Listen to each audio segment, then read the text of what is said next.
Дәл осы пешке холодец пісірамыз. Қалай? Яғни сирақтарды, шекені де остым. Жалпы малдың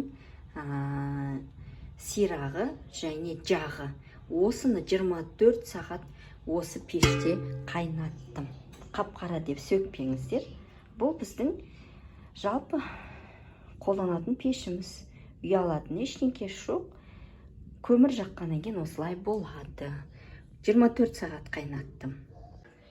Жаңағы пысқан шекеміз, сирағымыз. Ортасында бала жылап тұрады осылай. Тура осылай міне. Толық пысқан, сүйегінен ажырап, бәрі ылбырап тұр. Жаңағы пісірған сирағымыз, жағымыз бәрі осылай пісіп шықты. Енді бұны мясорубкадан өткізбейміз. Осылай қолмен сақтап турап шығамыз. Турауғанда да күш кетпейді. Өте жұмсақ, былбырап тұр. Оңай қылдырып, осылай турап шығамыз. Дәл осылай қолмен турап алып, содан кейін чеснок, бір несін толық аршып, езіп салдым да, қара бұрыш салдым. Енді кеселерді осылай қойып алып, қазбасқан саламын.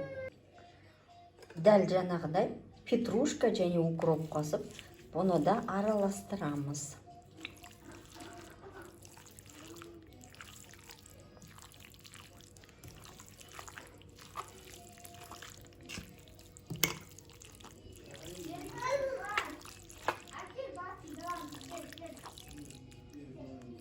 Жаңағы араластырып дайындалған дүниені бір-бір кесеге осылай салып шығып жатырмын.